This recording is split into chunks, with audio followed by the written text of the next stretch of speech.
Évangile, paix à tous. Et à ton esprit. Lecture du très saint Évangile selon saint Jean. Gloire à toi, Seigneur, gloire à toi. Soyons attentifs. En ce temps-là, Jésus arriva dans une ville de Samarie nommée Sychar, près de la terre que Jacob avait donnée à son fils Joseph. Et là se trouvait le puits de Jacob. Jésus, fatigué de la route, s'était assis sur la margelle du puits. C'était environ la 6e heure du jour. Une femme de Samarie vint puiser de l'eau. Jésus lui dit, « Donne-moi à boire », car ses disciples étaient allés à la ville pour acheter de quoi manger.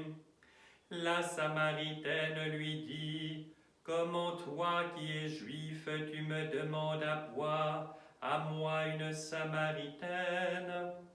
Car les Juifs n'ont pas de relations avec les Samaritains. Jésus lui répondit, « Si tu savais le don de Dieu, et qui est celui qui te dit, donne-moi à boire, c'est toi qui le lui aurais demandé, et il t'aurait donné de l'eau vive. » Elle lui dit, « Seigneur, tu n'as rien pour puiser, et le puits est profond. D'où l'attires-tu donc cette eau vive?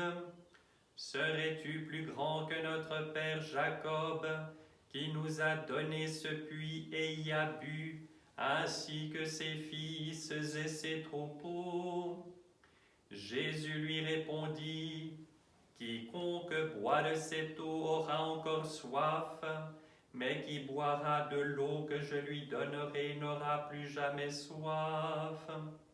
L'eau que je lui donnerai deviendra en lui une source qui jaillira jusque dans la vie éternelle. » La femme lui dit, « Donne-moi de cette eau afin que je n'ai plus soif et que je n'ai plus à venir puiser ici. » Jésus lui dit, « Va, appelle ton mari et reviens ici. » La femme lui répondit, « Je n'ai pas de mari. » Jésus lui dit, « Tu as raison de dire que tu n'as pas de mari, car tu en as eu 5, et celui que tu as actuellement n'est pas ton mari.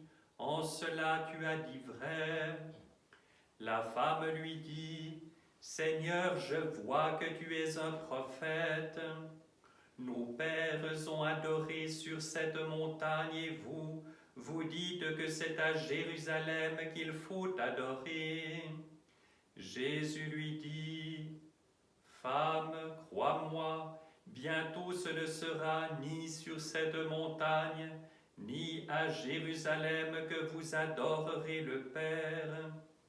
Vous, vous adorez ce que vous ne connaissez pas.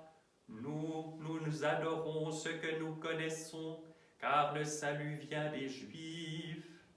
Mais l'heure vient, et nous y sommes, où les vrais adorateurs adoreront le Père en esprit et en vérité, car c'est ainsi que le Père veut être adoré. Dieu est esprit, et il faut que les adorateurs l'adorent en esprit et en vérité. » La femme lui dit, « Je sais que le Messie, celui qu'on appelle Christ, doit venir. Quand il viendra, il nous fera connaître tout. » Jésus lui dit, « Je le suis, moi qui te parle. » Là-dessus arrivèrent ses disciples. Ils étaient surpris de le voir parler à une femme. Pourtant nul ne lui dit, « Que lui demandes-tu » ou « Pourquoi lui parles-tu » La femme alors, laissant là sa cruche, courut à la ville et dit aux gens, « Venez voir un homme qui m'a dit tout ce que j'ai fait, ne serait-ce pas le Christ ?» Ils sortirent de la ville et vinrent à lui.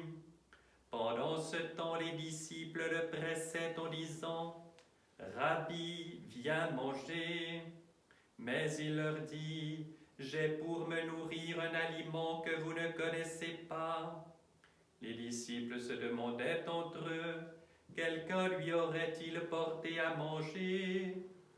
Jésus leur dit, « Ma nourriture est de faire la volonté de celui qui m'a envoyé et d'accomplir son œuvre. Ne dites-vous pas, vous, encore 4 mois et ce sera la moisson? Eh bien, moi je vous dis, levez les yeux et voyez, les champs sont blancs pour la moisson. Déjà le moissonneur reçoit son salaire, il amasse du grain pour la vie éternelle, et le semeur partage ainsi la joie du moissonneur. Car c'est bien le cas de dire, l'un sème, l'autre moissonne. Moi je vous ai envoyé moissonner là où vous n'aviez pas travaillé. D'autres ont peiné et vous héritez le fruit de leur labeur. Plusieurs Samaritains de cette ville crurent en lui à cause de la parole de la femme qui affirmait, « Il m'a dit tout ce que j'ai fait. » Quand donc ils furent arrivés près de lui, les Samaritains lui demandèrent de rester chez eux, et il y resta 2 jours. Et un plus grand nombre crut en lui à cause de sa parole, et il disait à la femme, « Ce n'est plus sur ta parole que nous croyons maintenant, car nous l'avons entendu par nous-mêmes, et nous savons qu'il est en vérité le Sauveur du monde, le Christ. » Gloire à toi, Seigneur, gloire à toi.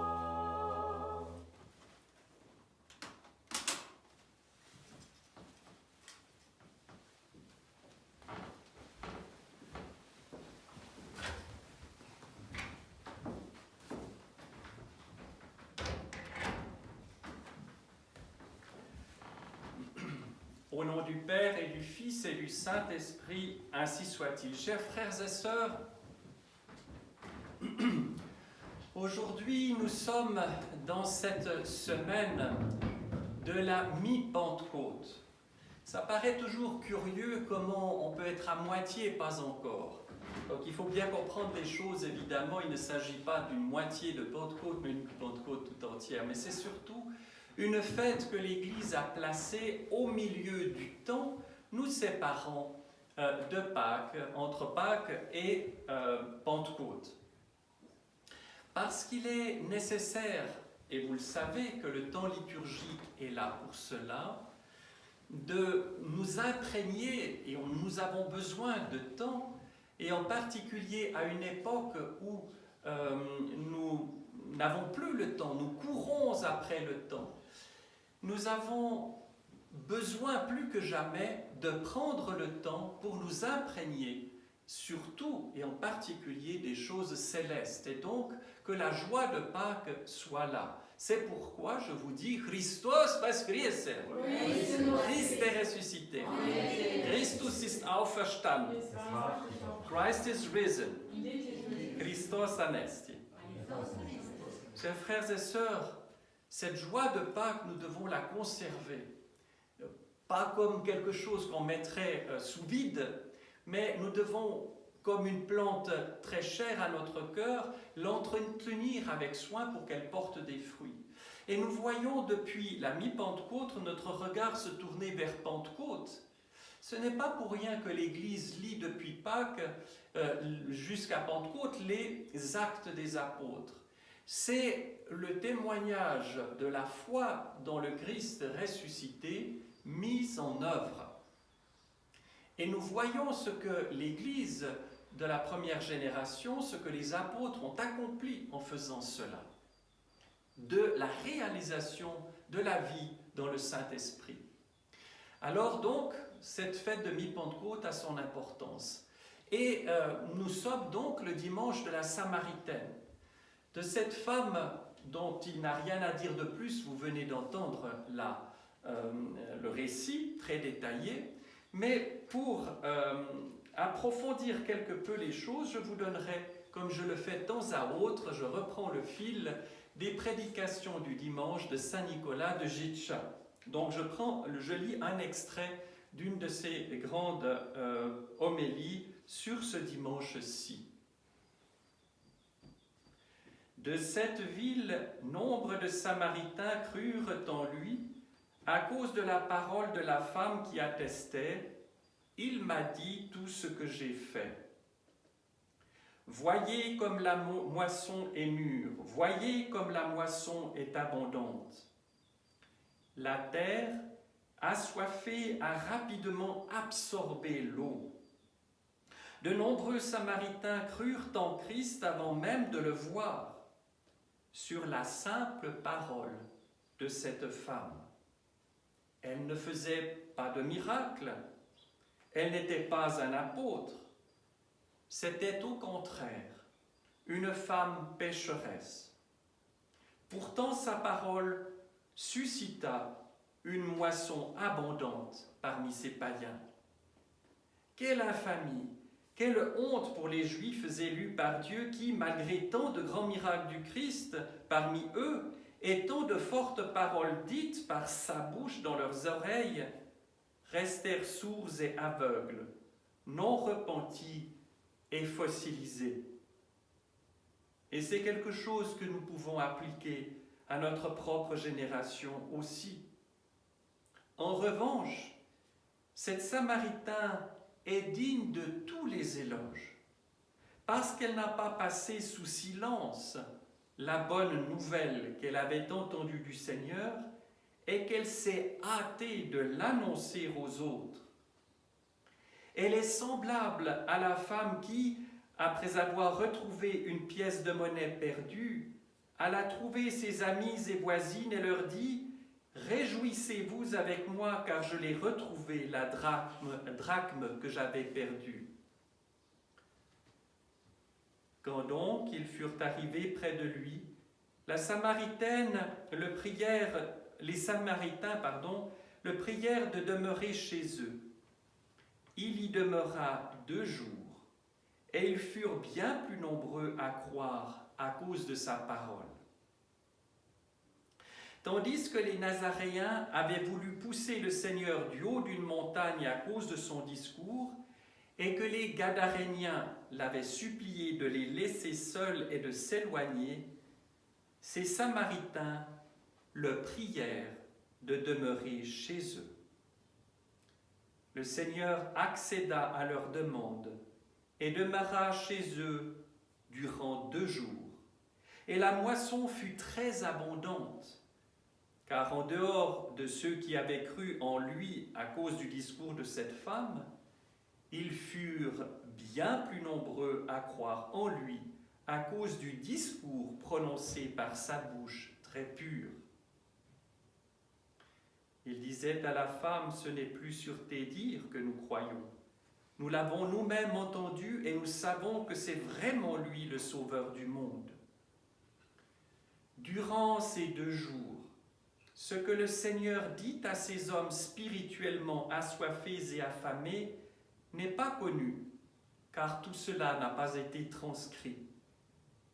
Mais que son discours fut une eau vive permettant de ne plus avoir soif et un pain vivant permettant de ne plus avoir faim, cela est indiscutable. Cela se voit d'abord au grand nombre de ceux qui crurent dans le Seigneur, puis à la confession correcte de leur foi en lui. C'est vraiment lui, le Sauveur du monde. Aux côtés des nombreuses divinités auxquelles les Samaritains croyaient, ils croyaient aussi dans une certaine mesure dans le Dieu d'Israël. Ils croyaient dans le Dieu d'Israël non pas parce qu'ils le connaissaient, mais par respect envers Israël, c'est-à-dire Jacob, qui avait vécu quelque part dans leur entourage. Mais voilà que la Samaritaine parle de notre Père Jacob. Il est indubitable que les Samaritains avaient entendu la prophétie liée au nom de Jacob, c'est-à-dire à un astre issu de Jacob. Ça, c'est dans le livre des Nombres. Quand Balak, roi de Moab, était en guerre avec le peuple d'Israël, il appela Balaam, un devin, lui demandant de prédire sa victoire sur Israël afin d'encourager ainsi son armée. Balak promit de nombreux dons à Balaam pour ce service. Et Balaam vint effectivement au camp de Balak. Mais quand il voulut se livrer à ses tours et prédire à Balak ce que le cœur de celui-ci souhaitait, soudain, l'Esprit de Dieu vint sur lui. Et il se mit à prédire non ce qu'il voulait, mais ce que Dieu voulait, disant que tes tentes sont belles Jacob et tes demeures Israël. Quand Balak entendit ces paroles, il se mit à réprimander Balaam, mais ce dernier ne fut pas effrayé et continua. Oracle de Balaam, fils de Béor, il obtient la réponse divine et ses yeux s'ouvrent. Je le vois, mais non pour maintenant. Je l'aperçois, mais non de près. Un astre issu de Jacob devient chef. Un sceptre se lève issu d'Israël. Et voilà qu'est apparu celui que Balaam apercevait de loin.